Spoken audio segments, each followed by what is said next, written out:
livro antes de Apocalipse. Judas, capítulo 1. Os irmãos que encontraram, digam amém. Vamos à leitura da palavra de Deus. Eu farei a leitura na versão Almeida Revista Atualizada. Verso 1. Judas, servo de Jesus Cristo e irmão de Tiago, aos chamados, amados em Deus Pai e guardados em Jesus Cristo.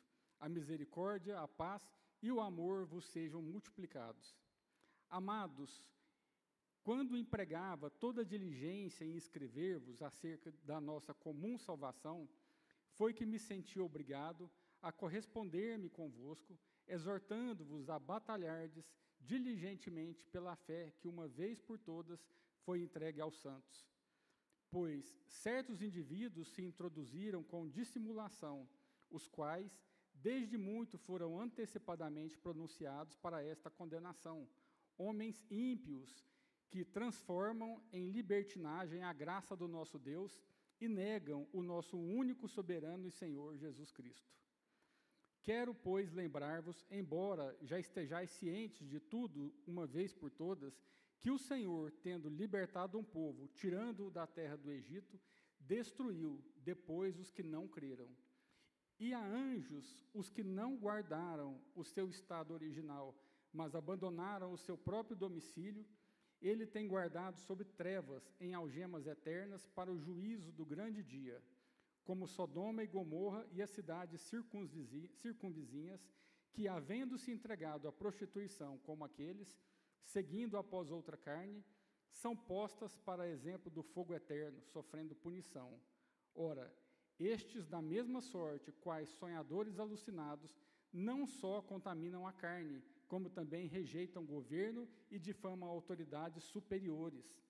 Contudo, o arcanjo Miguel, quando contendia com o diabo e disputava a respeito do corpo de Moisés, não se atreveu a proferir juízo inflamatório contra ele. Pelo contrário, disse: o Senhor te repreenda. Estes, porém, quanto a tudo que não entendem, difamam, e quanto a tudo que não compreendem por instinto natural, como brutos sem razão, até nessas coisas se corrompem. Ai deles, porque prosseguem pelo caminho de Caim, e movidos de ganância, se precipitam no erro de Balaão, e perecem na revolta de Corá. Estes homens são como rochas submersas, em vossas festas de fraternidade, banqueteando-se juntos sem qualquer recato, pastores que a si mesmos se apacentam, nuvens sem água, impelidas pelos ventos, árvores em plena estação dos frutos, destes desprovidas, duplamente mortas, desraigadas, ondas bravias do mar, que espumam as suas próprias sujidades, estrelas errantes, para as quais tem sido guardada a negridão das trevas para sempre. Quanto a estes, foi que também profetizou Enoque, o sétimo depois de Adão, dizendo: eis que veio o Senhor entre suas santas miríades, para exercer juízo contra todos os que fazer convictos todos os ímpios, acerca de todas as obras ímpias que impiamente praticaram, e acerca de todas as palavras insolentes que ímpios pecadores proferiram contra ele. Os tais são murmuradores, são descontentes, andando segundo as suas paixões. A sua boca vive propalando grandes arrogâncias, são aduladores dos outros por motivos interesseiros. Vós, porém, amados, lembrai-vos das palavras anteriormente proferidas pelos apóstolos do nosso Senhor Jesus Cristo, os quais vos diziam: no último tempo haverá escarnecedores, andando segundo as suas ímpias paixões. São estes os que promovem divisões sensuais que não têm o Espírito. Vós, porém, amados, edificando-vos na vossa fé santíssima, orando no Espírito Santo, guardai-vos no amor de Deus, esperando a misericórdia de nosso Senhor Jesus Cristo para a vida eterna. E compadecei-vos de alguns que estão na dúvida, salvai-os, arrebatando-os do fogo. Quanto a outros, sede também compassivos em temor, detestando até a roupa contaminada pela carne. Ora, aquele que é poderoso para vos guardar de tropeços e para vos apresentar com exultação, imaculados diante da sua glória, ao único Deus, nosso Salvador, mediante Jesus Cristo, Senhor nosso, glória, majestade, império e soberania, antes de todas as eras, e agora e por todos os séculos. Amém. Tem alguma microfonia aqui? Vocês estão... Ou é impressão minha? Aqui parece que está dando um retorno aqui, está meio... Bom, vamos orar então, meus irmãos. Pai querido, nós te agradecemos mais uma vez, ó Pai, por estarmos aqui reunidos na Tua casa. Pedimos, ó Pai, que o Senhor nos abençoe nesta noite, Pai, com a Tua palavra. Pedimos também que o Espírito Santo do Senhor esteja abrindo o nosso coração e mente, ó Pai, para que venhamos a entender aquilo que o Senhor deseja proclamar no meio do Teu povo santo. Dá-nos graça, discernimento, entendimento, ó Pai, que nós possamos sair daqui diferente da maneira como nós entramos. Por isso, ó Deus amado, nós pedimos, fala aos nossos corações. Nós convidamos o Espírito Santo do Senhor para ministrar na nossa mente, no nosso coração, nos mostrando, Pai, aquilo que nós devemos mudar em nossas vidas e condutas. Por isso, ó Deus, nós agradecemos pela oportunidade de estarmos na Tua casa. Oramos assim, agradecidos, no precioso nome do Senhor Jesus. Amém. Meus irmãos, como está escrito no início dessa carta, né? O autor dessa carta é Judas, e não Judas o Iscariotes. Judas era um nome comum naquela época. Mas esse Judas aqui, ele se identifica bem. Ele fala que ele é Judas, servo de Jesus Cristo e irmão de Tiago. Agora, é bom nós observarmos que ele não se identifica com o orgulho do parentesco, né? Mas com a humildade do serviço. Ele fala que ele é servo de Jesus Cristo. Mas esse Judas, que era irmão de Tiago, que era líder da igreja de Jerusalém, ele era meio-irmão de Jesus Cristo. Agora, o interessante é que ele não se apresenta como irmão de Jesus, e sim como servo de Jesus. E o fato de Judas se apresentar não como irmão, mas como servo, demonstra que ele estava se sujeitando ao senhorio de Cristo, e também destaca a sua posição de humildade. Antes de tudo, Judas reconhece que ele foi alcançado pela graça, e agora ele vive para servir ao Senhor. Durante o ministério terreno de Cristo, Judas e os seus irmãos, eles não creram em Jesus. Mas após a ressurreição, ele e Tiago, eles foram transformados pela fé no Cristo vivo.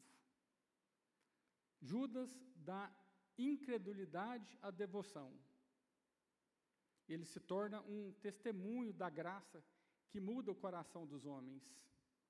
Essa carta, ela, embora seja uma carta breve, ela é uma carta muito forte e atual no Novo Testamento. Ela foi escrita num tempo de apostasia, quando falsos mestres se infiltravam na igreja e distorciam a verdade da palavra de Deus e corrompiam a fé. Mas com zelo pela verdade, Judas, ele levanta aqui um chamado urgente para nós como igreja. No verso 3, ele diz, exortando-vos a batalhar diligentemente pela fé, que uma vez por toda foi entregue aos santos.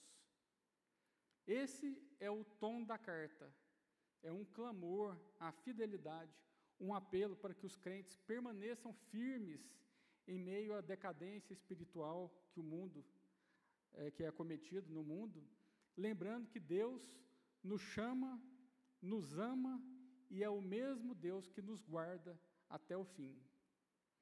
Então, os destinatários da carta de Judas, eles não são identificados pela sua localização geográfica. Essa carta ela não está destinada à igreja em tal lugar ou à igreja em outra cidade. Mas essa carta ela é destinada pela sua posição espiritual.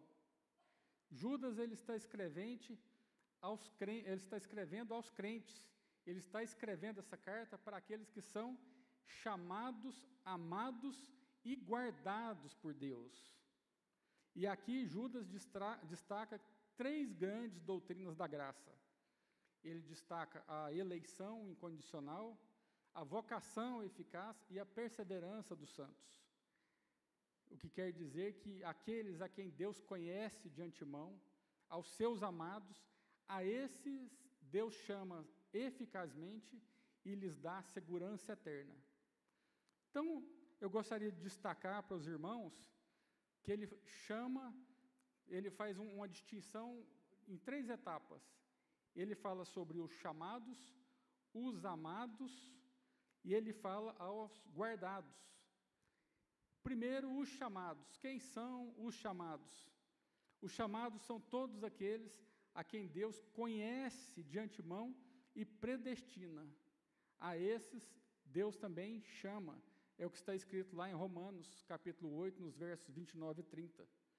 Judas, então, ele está se dirigindo a todos os crentes, a todos aqueles que foram tirados da morte para a vida, aqueles que foram tirados do reino das trevas para o reino da luz, aqueles que foram chamados da escravidão para a liberdade.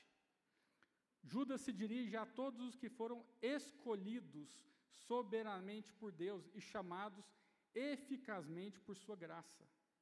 O mesmo Deus que nos predestinou, este Deus é que nos chamou.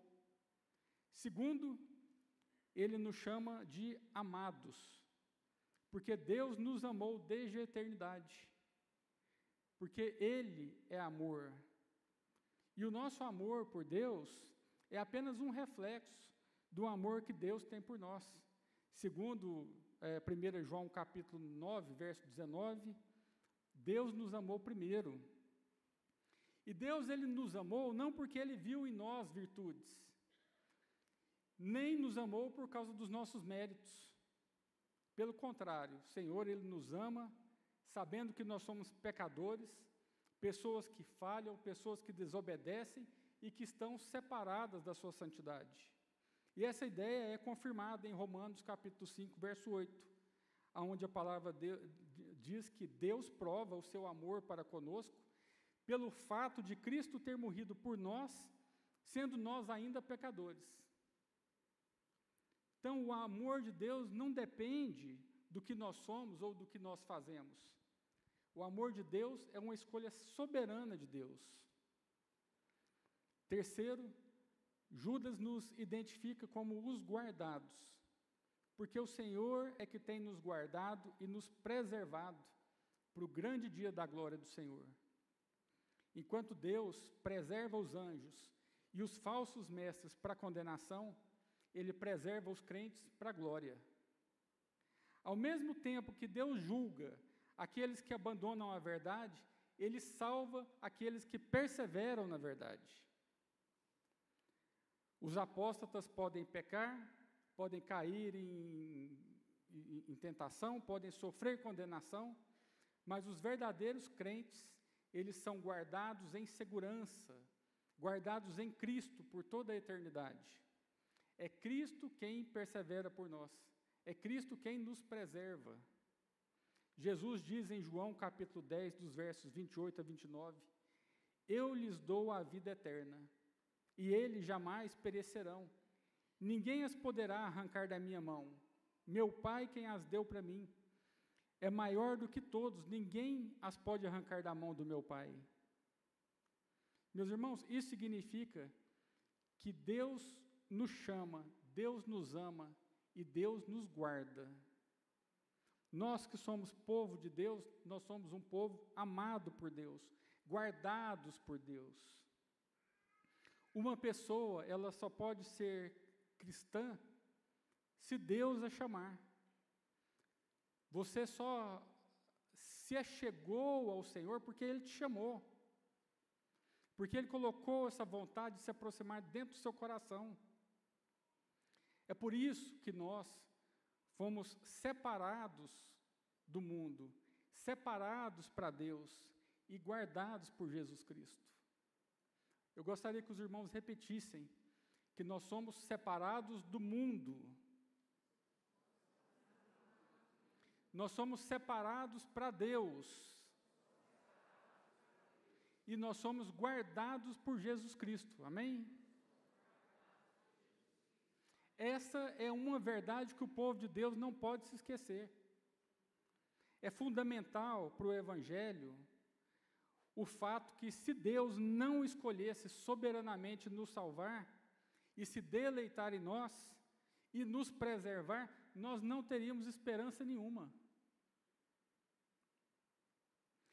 Mesmo com todos os esforços que Judas que nos exorta aqui na sua carta, ele nos exorta aqui a batalhar, a nos lembrar, a edificar uns aos outros, a orar, a guardarmos no amor de Deus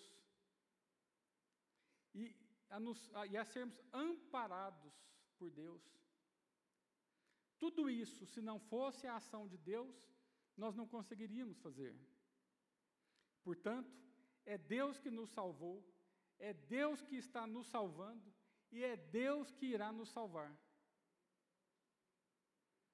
E nós somos chamados, amados e guardados por Deus, não por causa dos nossos esforços, mas pela sua graça. Novamente, Judas usa 3 expressões para descrever as bênçãos que os crentes possuem, e bênçãos essas que podem ser multiplicadas. Ele cita a misericórdia, a paz e o amor. A primeira bênção que ele fala é a bênção da misericórdia, onde Deus, em sua misericórdia, não nos dá o que nós merecemos, visto que ele lançou o castigo que era destinado a nós em seu Filho, Cristo. Isaías capítulo 53, dos versos 4 a 5, diz: certamente ele tomou sobre si as nossas enfermidades, e as nossas dores levou sobre si. Mas ele foi transpassado pelas nossas transgressões e moído pelas nossas iniquidades. Se nós fôssemos ilustrar isso, nós poderíamos fazer uma ilustração de um criminoso. Um criminoso, ele é um injusto, e ele deveria ser condenado e pagar pelos seus delitos. E nós somos esse injusto. Nós somos aquele injusto que merecia condenação. Mas Deus, em sua misericórdia, transferiu a nossa culpa, a culpa do injusto, para o justo, Jesus Cristo. E esse justo, ele foi condenado no nosso lugar, para que a justiça de Deus fosse satisfeita e nós fôssemos libertos da punição. O justo morreu pelos injustos, para que os injustos recebessem a misericórdia de Deus. Efésios capítulo 2, verso 4 em diante, diz que Deus é rico em misericórdia, e por isso, estando nós mortos em nossos delitos e pecados, fomos salvos por sua graça. Então não existe mérito nenhum em nós, o mérito é de Cristo. O justo que pagou o preço por nós, injustos. A segunda bênção que Judas fala é a paz. Antes de convertidos, nós éramos inimigos de Deus, éramos, por natureza, filhos da ira, mas por causa da obra do Senhor Jesus Cristo na cruz do Calvário, nós somos reconciliados com Deus, e por isso nós temos paz com Deus. Porque Deus não colocou em nossa conta o castigo que nós merecíamos, mas aplicou esse castigo ao seu próprio Filho. E através do sacrifício de Cristo, nós podemos ser reconciliados com Deus. Porque Jesus satisfaz na cruz toda a demanda da lei e cumpre toda a justiça que Deus exigia. E por isso nós somos livres de toda condenação e deixamos de ser réus para sermos chamados filhos.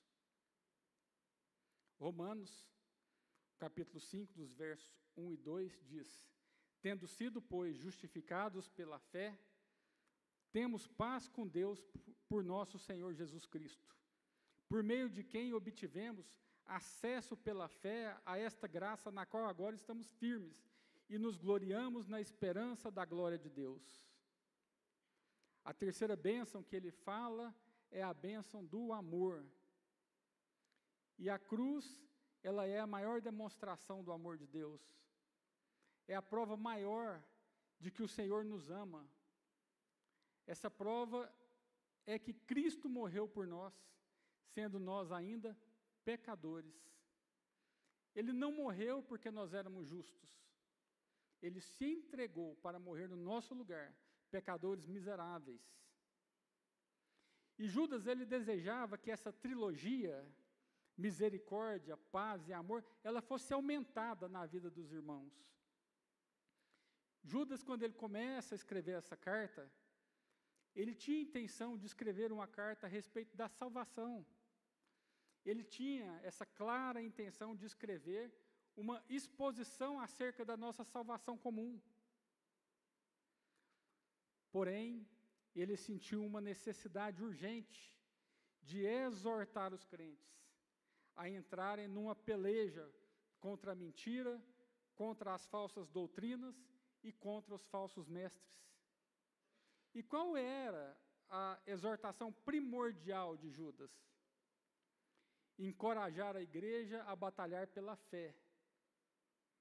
Judas, ele percebeu que falsos ensinamentos e heresias estavam ameaçando a igreja. E ele também nos lembra que a verdadeira fé nos foi dada de uma vez por todas. E essa fé, ela não muda com o tempo. Especificamente no verso 3, Judas, ele faz um apelo aos cristãos. Ele escreve: senti que era necessário corresponder-me com vocês para exortá-los a lutar pela fé, que de uma vez por todas foi entregue aos santos. Meus irmãos, naquele contexto, existiam falsos mestres, falsos crentes que distorciam a mensagem do Evangelho, promoviam ensinamentos que comprometiam a verdade e a santidade da fé cristã. Judas, ele não apenas alerta, mas ele mobiliza os cristãos a assumirem a responsabilidade de preservar a integridade da fé com coragem e com diligência. Quando ele escreve a palavra exortar, que ele aplica no verso 3, ele está nos chamando os crentes a se posicionarem na defesa da doutrina cristã, contra as heresias que se infiltram nas igrejas. Essa exortação de Judas, ela ressoa profundamente no cenário atual das igrejas. Nós temos visto uma alteração da palavra de Deus sendo pregada nas igrejas. Embora num contexto cultural e histórico diferente da época de Judas, nos últimos anos nós temos testemunhado um crescimento exponencial das igrejas evangélicas. Quer dizer, muitas igrejas têm sido plantadas, mas esse aumento numérico das igrejas não tem se traduzido em uma transformação da sociedade. Nós observamos que a cada dia crescem as igrejas, mas as pessoas continuam da mesma forma. Pelo contrário, o que nós temos observado é que existe uma crise espiritual e ética marcada pelo abandono do Evangelho. Nós temos observado a pregação de um Evangelho antropocêntrico e não cristocêntrico. Uma pregação de um Evangelho centrado em promessas de curas, milagres, prosperidades, ao invés de um Evangelho de cruz, que chama as pessoas ao arrependimento, à santidade e à submissão à vontade de Deus. O que nós temos visto com esse crescimento das igrejas são pessoas utilizando o nome de Deus, utilizando a palavra de Deus para benefício próprio. E Judas, ele alerta contra esse tipo de pessoas que estão infiltradas nas igrejas. Observe o que ele escreve no verso 4. Pois certos indivíduos, cuja sentença de condenação foi promulgada há muito tempo, se infiltraram no meio de vocês sem serem notados. São pessoas ímpias que transformam em libertinagem a graça do nosso Deus e negam o nosso único soberano Senhor Jesus Cristo.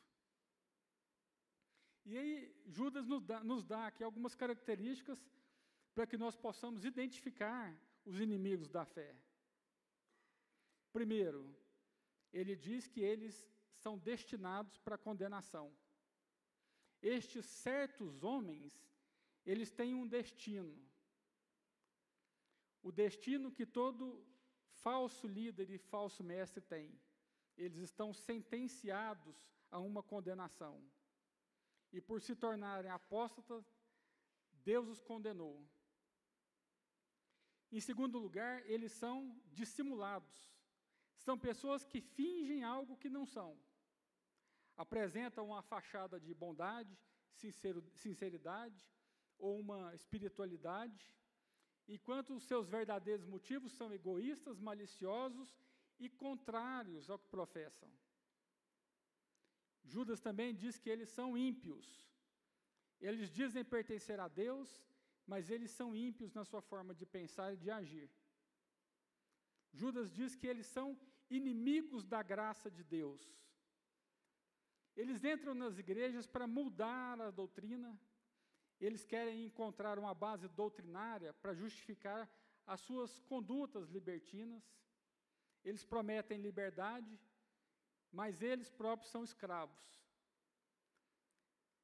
Meus irmãos, nós temos visto isso acontecer na igreja. As pessoas estão mudando a palavra de Deus de acordo com o seu próprio interesse. Aquilo que nós chamamos de pecado, eles estão chamando de inclusão. Mas Judas diz que essas mesmas pessoas negam a supremacia de Jesus Cristo. Diz que eles podiam até afirmar que Jesus era um grande mestre, mas não que Jesus era o soberano Deus e soberano Senhor. Mas a partir do verso 5, Judas introduz aqui o tema que diz sobre o juízo destes homens ímpios. E para reforçar essa palavra, ele utiliza alguns exemplos bíblicos. O primeiro exemplo que ele dá é o exemplo dos incrédulos no tempo de Moisés. Verso 5.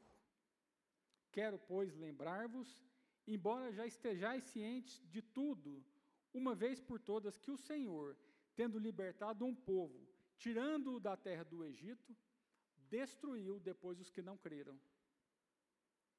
Aquele povo, apesar de ter sido testemunha de todas as maravilhas que Deus fez, que Deus realizou, aquele povo se recusou a confiar em Deus para entrar na terra prometida de Canaã.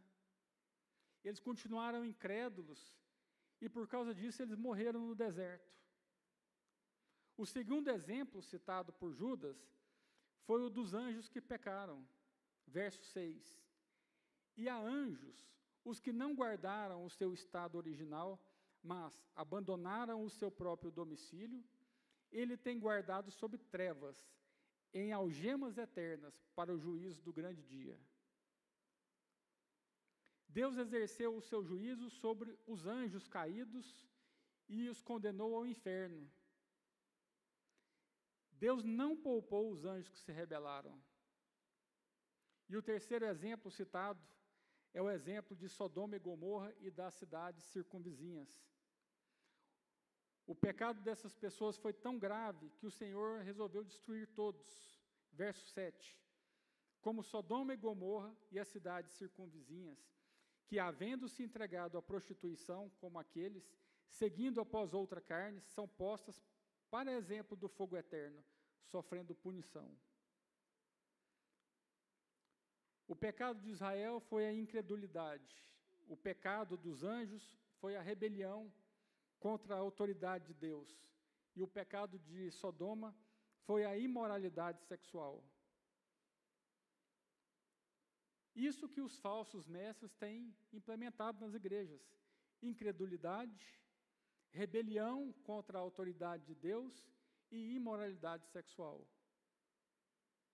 Por causa disso, estes foram condenados ao inferno. Judas também afirma que, do mesmo modo que Deus julgou Sodoma, os anjos e o povo de Israel no deserto, ele também julgará os falsos mestres e os falsos crentes. Nos versos de 8 a 10, Judas afirma que esses mestres, eles estavam totalmente alheios à vida de Deus, e por isso, eles eram ignorantes, sem conhecimento, e por isso blasfemavam de tudo. E eles eram tão insensíveis que eles não compreendiam nem as coisas naturais. E por isso eles são chamados de animais, de bestas, de animais irracionais. Eles eram, na verdade, meus irmãos, ainda piores que os animais irracionais, porque os animais, eles agem por instinto natural, e por isso eles são previsíveis. Mas aqueles homens, eles eram totalmente imprevisíveis na prática do mal. Eles eram pessoas que distorciam a graça de Deus e que viviam como se não tivessem contas a acertar com Deus. Por isso, Judas compara esses 3 homens a homens que escolheram caminhos errados. No verso 11 ele diz: ai deles, porque prosseguiram pelo caminho de Caim, e movidos de ganância se precipitaram no erro de Balaão, e pereceram na revolta de Corá.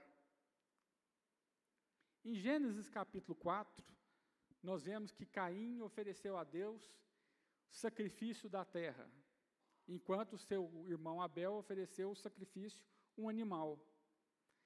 Caim trouxe os frutos da terra, enquanto Abel trouxe um cordeiro com sangue derramado. Um foi aceito, o outro foi rejeitado. E por quê? Porque segundo Hebreus capítulo 9, verso 22, a palavra diz que quase todas as coisas, segundo a lei, se purificam com sangue. E sem derramamento de sangue não há remissão de pecado. Caim não reconheceu a sua pecaminosidade. Ele achou que ele podia subir a Deus com a obra das suas mãos. Ele queria abrir um caminho pelo seu próprio esforço. Mas não existe aproximação com Deus sem reconhecimento de pecado, sem arrependimento sincero e sem a aceitação do sangue de Jesus. Irmãos, vocês podem fazer muitas coisas, mas se vocês não tiverem Cristo como Salvador, vocês vivem longe de Deus. Se nós não tivermos Cristo como Senhor e Salvador das nossas vidas, nós estamos longe de Deus.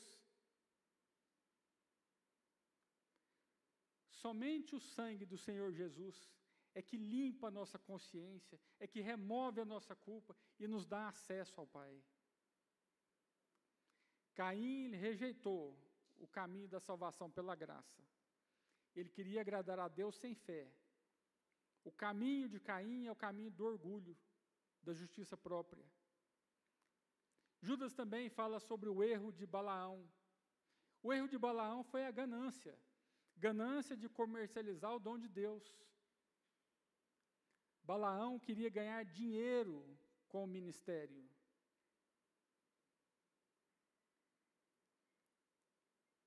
Corá liderou uma rebelião contra Moisés e Arão. Ele questionou a autoridade estabelecida por Deus. E por causa disso, juntamente com os seus seguidores, eles foram engolidos vivos pela terra. Observe a exortação que Judas nos dá. Caim se rebelou contra a autoridade de Deus na questão da salvação. Balaão na questão da separação. E Corá na questão do serviço. Nos versos 12, Judas torna ainda mais clara a verdadeira natureza desses homens que aparentam ser crentes. Ele compara esses homens, primeiro, a rochas submersas.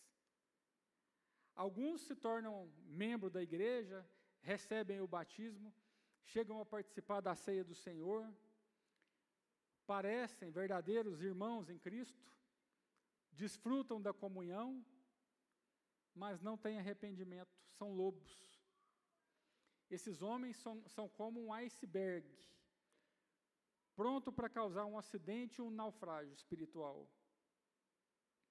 Ele chama esses homens de pastores que apacentam a si mesmos. Pastores que são amigos do lucro, que fazem da igreja uma empresa e do púlpito um balcão de negócios.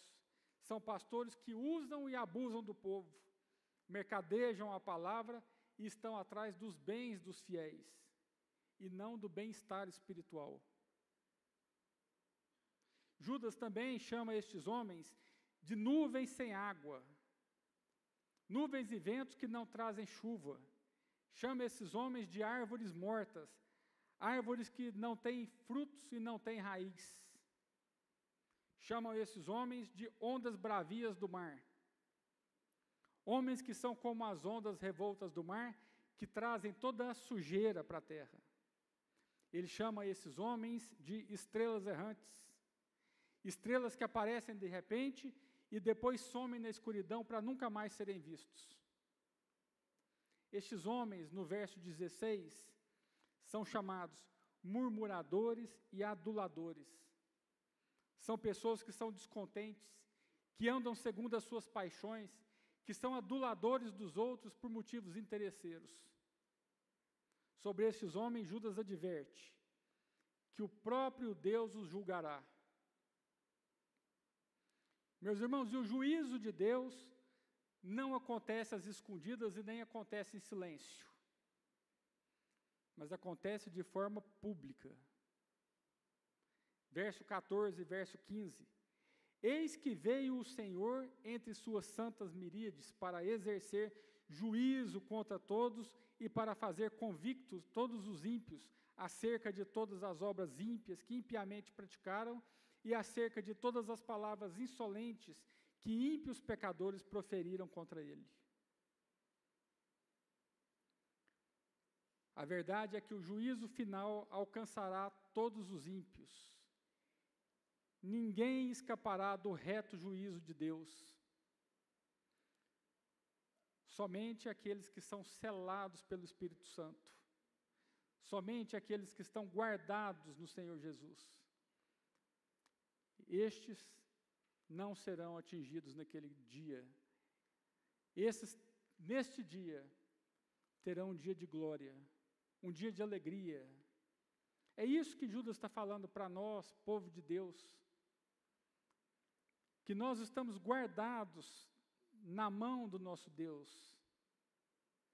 Por isso, Judas ele nos adverte que a palavra é o antídoto contra as heresias e contra os falsos mestres. Meus irmãos, nós somos o povo da palavra. Tudo que nós ouvimos, nós devemos confrontar com a palavra. E as exortações finais de Judas para nós é que nós nos lembremos das palavras dos apóstolos, que nós edifiquemos a nossa fé, que nós oremos em espírito e que nós nos mantenhamos no amor de Deus. Ele diz no verso 17, vós, porém, amados, lembrai-vos das palavras anteriormente proferidas pelos apóstolos de nosso Senhor Jesus Cristo, os quais vos diziam, no último tempo, haverá escarnecedores, andando segundo as suas ímpias paixões. Judas chama os crentes a se lembrarem da palavra dos apóstolos. Judas, ele quer nos mostrar que as Escrituras são suficientes e que elas vieram através e por meio dos apóstolos de Cristo. Enquanto os falsos mestres buscavam se colocar acima, dos apóstolos, afirmando ter novas revelações, Judas ele aponta para nós que toda a verdade já foi entregue de uma vez só. Portanto, não existem novas revelações, além daquilo que Deus já nos deu por intermédio de Jesus Cristo e dos seus apóstolos. No versículo 19, ele descreve esses falsos líderes como os que promovem divisões sensuais e que não têm o Espírito. Meus irmãos, são essas pessoas que causam divisão no corpo de Cristo, porque elas são movidas pelos seus próprios desejos e elas são desprovidas da presença do Espírito Santo. E essas pessoas, elas representam uma ameaça à unidade e à pureza da igreja. Mas Judas, ele não quer apenas nos alertar, ele quer nos instruir de como permanecer firmes em meio a essa confusão espiritual. Por isso ele nos chama a uma responsabilidade espiritual. Ele diz no verso 20: vós, porém, amados, edificando-vos na vossa fé santíssima, orando no Espírito Santo. Aqui ele está dando o caminho para o crente fiel.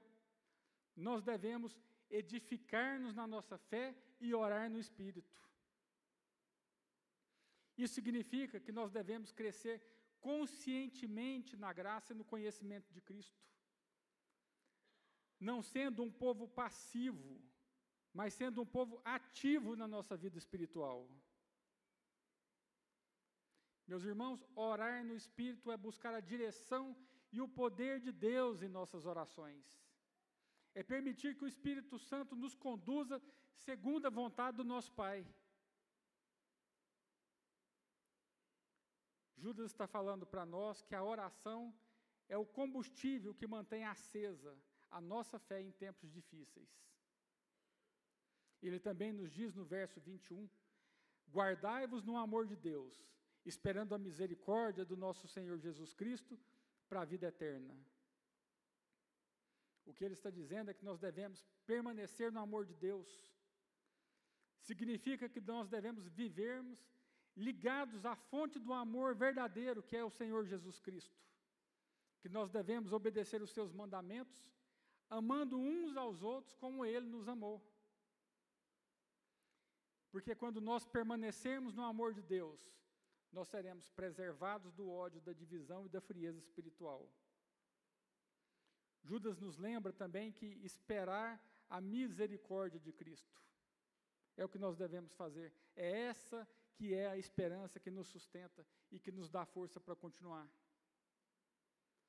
É a certeza que nós temos que a nossa jornada, ela terminará na presença gloriosa do Senhor.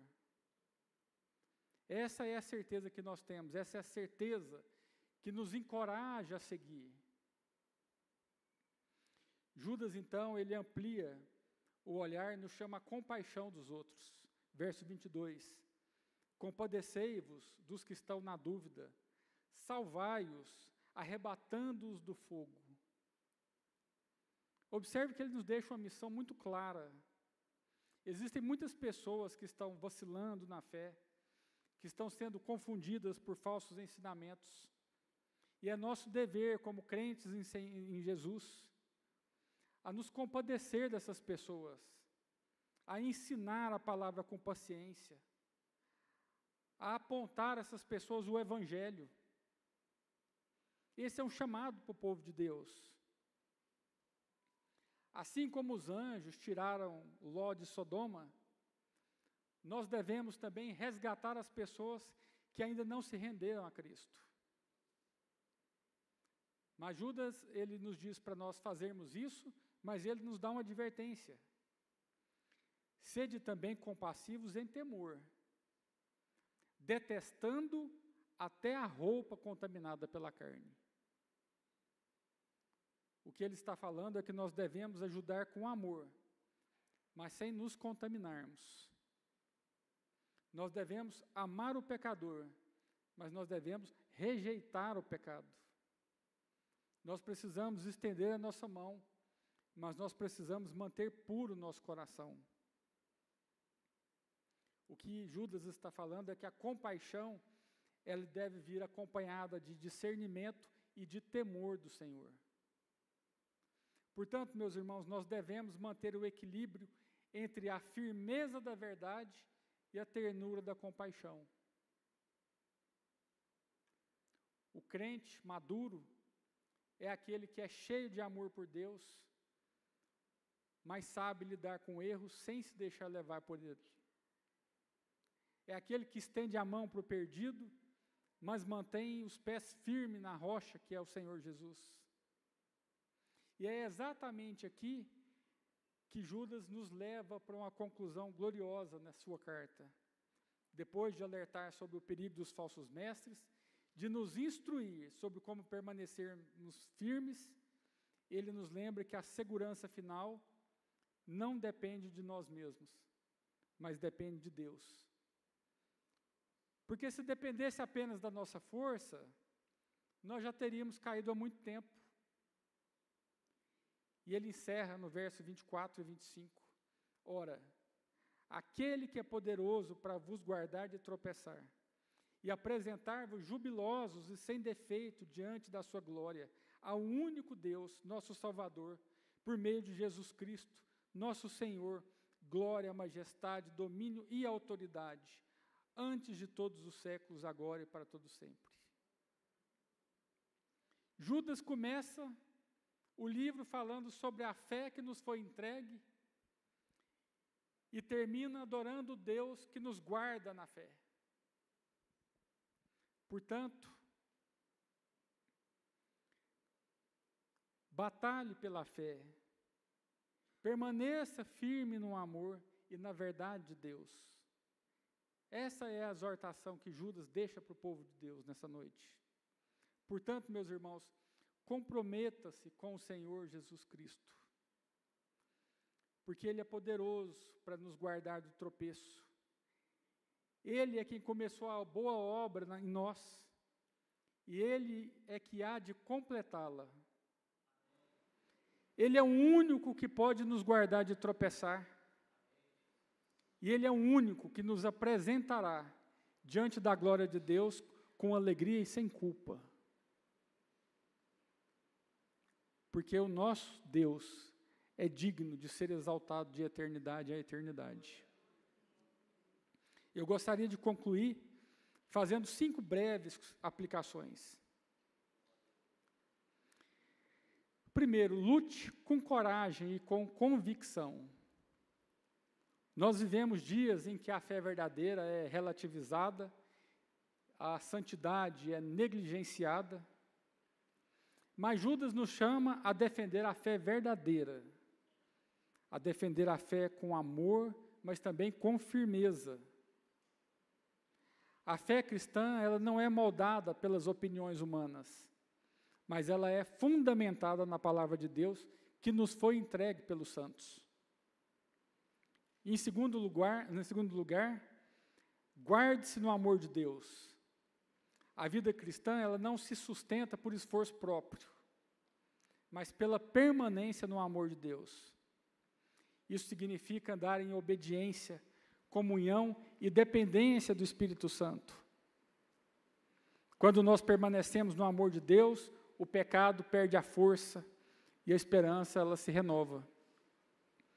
Em terceiro lugar, seja compassivo com os que duvidam.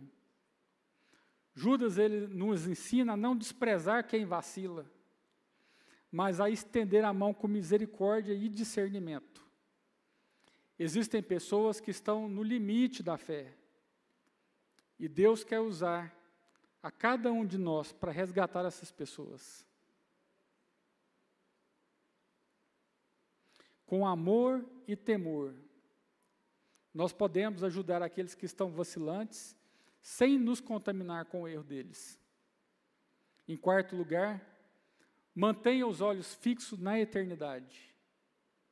Enquanto o mundo se entrega às paixões e à corrupção, o povo de Deus olha para o alto. Nós olhamos para o alto esperando a misericórdia do nosso Deus e a vida eterna. Meus irmãos, a esperança da glória que sustenta as nossas lutas terrenas. Se nós não tivéssemos essa esperança, a vida seria muito difícil. Quem vive com a eternidade no coração, não se perde nos enganos do presente mundo. E em quinto e último lugar, confie em Deus. Ele é que é poderoso para nos guardar.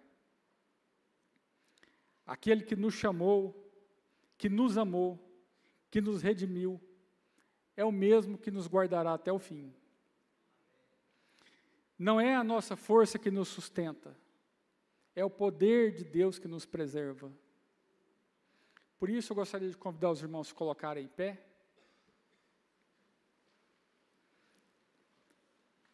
E que se de alguma forma, se há alguém aqui que está vacilante, que está em dúvida quanto à sua fé, que está sofrendo ataques espirituais, você tem a oportunidade, aqui na congregação dos santos, a orar nesse momento, a colocar a sua vida na presença do Senhor, a clamar pelas misericórdias do Senhor, a clamar, pedindo que o Espírito Santo te encha de poder para resistir, para combater as falsidades que têm sido pregadas nas igrejas, para combater todo o erro doutrinário. A palavra de Deus nos diz que a nossa luta não é contra a carne, mas contra principados e potestades. Que nós possamos olhar para a vida das pessoas que estão perdidas com amor, com misericórdia, com compaixão. Que nós não venhamos a condenar essas pessoas pelos erros delas, mas que nós venhamos a proclamar a salvação de Cristo para que elas se arrependam, para que o Espírito Santo fale ao coração delas. Porque como essas pessoas crerão se elas não ouvirem a palavra?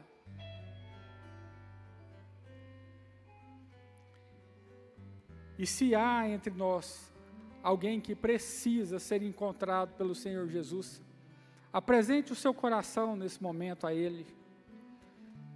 Peça que o Senhor venha a te socorrer, venha abrir os seus olhos espirituais. Se você está fraco, vacilante, peça que o Senhor te fortaleça, que o Senhor te dê clareza.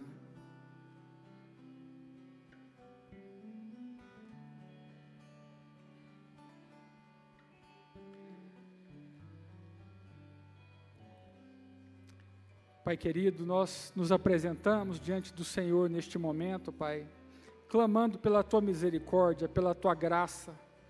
Primeiramente, Pai, pedindo perdão pelas nossas falhas, pela nossa incredulidade, pela nossa altivez, ó Pai.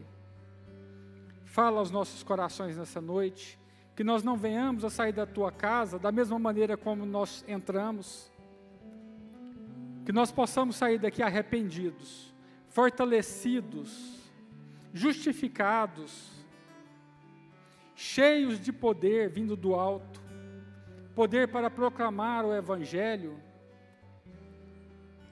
poder para testificar da salvação, ó Pai. Nós pedimos, abençoa o Teu povo nesta noite. Esteja conosco no decorrer desta semana. Pai, enquanto nós dormirmos, fala ao nosso coração, nos dê sonhos, abra os nossos olhos espirituais, porque toda glória, majestade, domínio e autoridade pertencem ao nosso Salvador, pertencem ao nosso Deus, agora e para sempre. Amém.